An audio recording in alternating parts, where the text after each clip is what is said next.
Tokyo, my dear friends. This is Daisuke, and I very much hope that this video finds you well and in very good spirits wherever you are in the world. And today I would like to share with you some titles that can be found in the current physical media catalog of the Criterion Collection, just in case you are interested in looking for some other titles, some other possibilities as to what you might be able to purchase during the Barnes & Noble Criterion sale during the month of July 2020. Here are some films from a very important, dynamic filmmaker, one of my favorites, whose works, some of his works do appear as physical media releases in the Criterion Collection. The name of this filmmaker is Seijun Suzuki.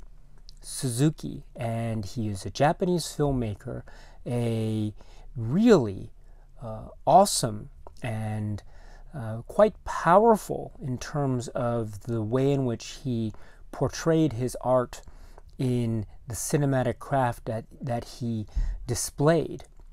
And what a maverick voice he provided, a really wildly inventive, quite clever, very radical, and almost counterculturally vivid and specific and quite enriching. He pushed the envelope in many ways, in many avenues, not only in the way he tried to make films within the studio system in Japan, but also the way in which he still tried to disrupt, he tried to create a cinematic, chaotic anarchy that was fresh and vibrant and filled with so much meaning and almost a beautifully impulsive creativity that knew no bounds. What a triumphant and truly imaginative and wholly vital filmmaker Suzuki was in the landscape of Japanese cinema.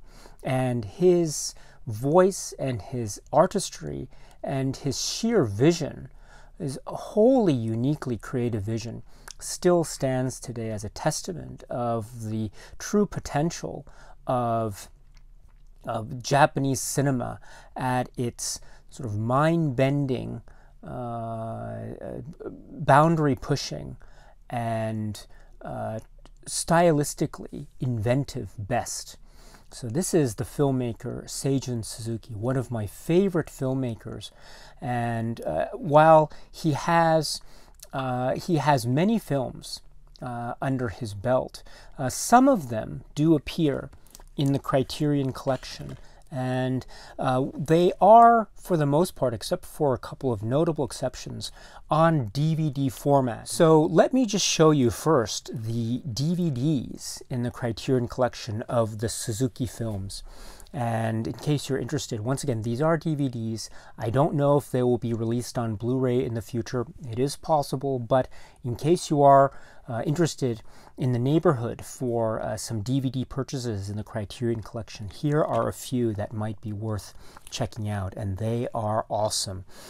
This is the first one. This is Spy number 268. This is from 1963.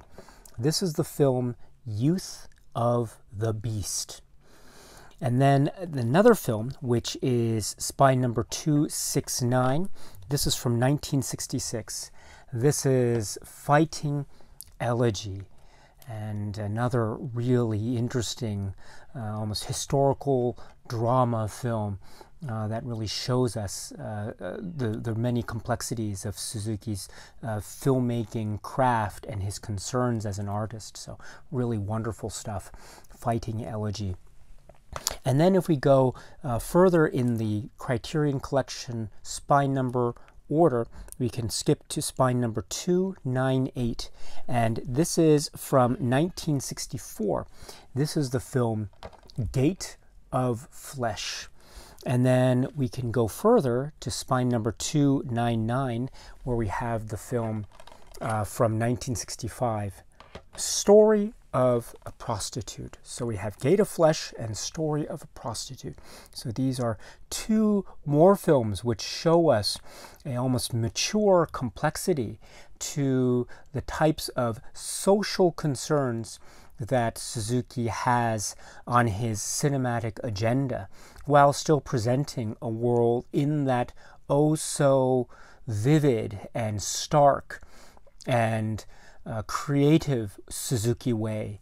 Once again, these are DVDs, as well as the other two that I showed here, Fighting Elegy and Youth of the Beast. Youth of the Beast, by the way, is just a really fantastic example of Suzuki and his machismo film aesthetic, if you want to call it that, and gangsters and criminal underworld and the like.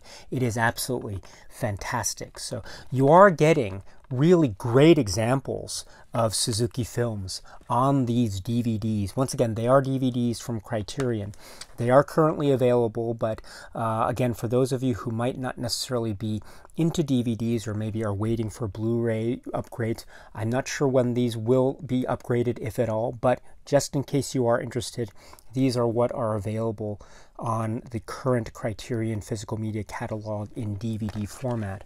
Speaking of DVDs, I should also mention here that Criterion also has released a lineup of DVDs sets, which is called the Eclipse Series. And one of those Eclipse Series is this DVD set, Eclipse Series number 17, called Nikatsu Noir. This is, again, a DVD set. It's not Blu-ray, it's a DVD set. But if you are interested in wonderful, cool, very retro chic and tough and rugged films of this kind of noir, criminal, crime film, then this selection of films in the Nikatsu Noir set is really strongly recommended. It's one of the best Eclipse sets that Criterion has released, in my opinion. It's one of my favorites. And one of the films that's included in the Nikatsu Noir set is this one, which is called, in English, Take Aim at the Police Van, from 1960. It is not a long film. It is, according to the back, 79 minutes. This is a Suzuki film, and this is another sort of thriller film that is just inventive, fun, and creative, and it really shows a depth of vision and pulp entertainment that Suzuki really provides to all of his viewers. So again, another great example of a Suzuki film.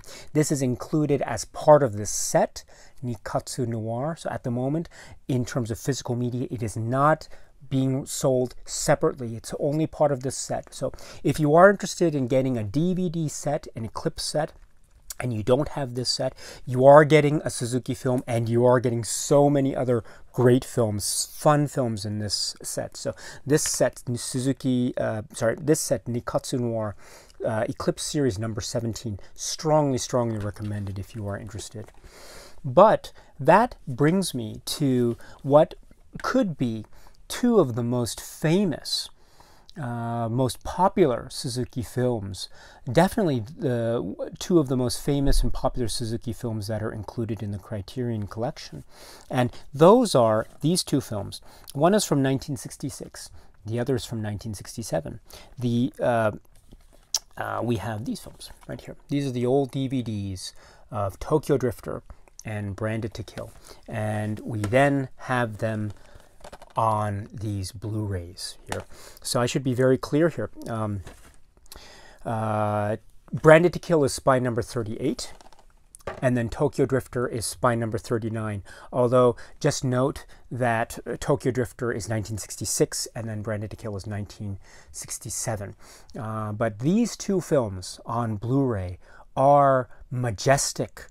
They are wildly inventive and creative, and they each have a sort of a thrust and purpose to them in terms of their artistic drive, in terms of the creative, chaotic nature of the editing, of the stylistic verve, of the impulsive wit that is shown on screen by Suzuki. And oh my goodness, if you are talking about examples of wildly inventive and needs to be seen to be believed type of presentation of these gangster films, these hired killer films, crime films that are pulpy, that are witty, that are fun, that are also very, very smooth and yet also very rough. They have a sense of ingenuity, and yet also they are trying to entertain and trying to provide mystery and sort of a glorious sense of the depiction of these machismo-like characters in these dangerous, almost outlandish situations. Then if you're interested in examples of these sorts of films in Japanese cinema, then these two films, Tokyo Drifter and Branded to Kill, are two places that you really must visit. If you are interested in a survey of Japanese cinema, then Suzuki films are a place that you must stop by and you must explore, because Suzuki's cinema is so unique and still so vital and so important in the context of the landscape of Japanese cinema.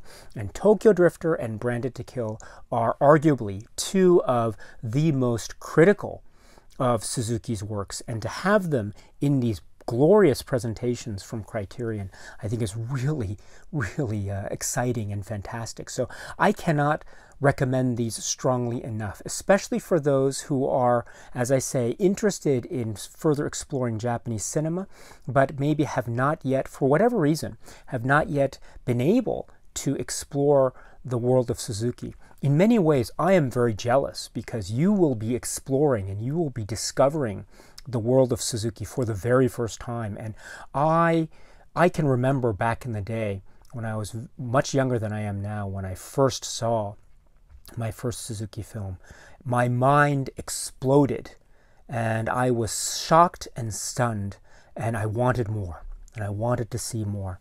And so the Criterion Collection, as I indicated, does have DVD options available. All of those are fantastic examples. And then we have these two, which are now on glorious Blu-ray releases from the Criterion Collection. As I say, Tokyo Drifter and Branded to Kill. Branded to Kill is spine number 38.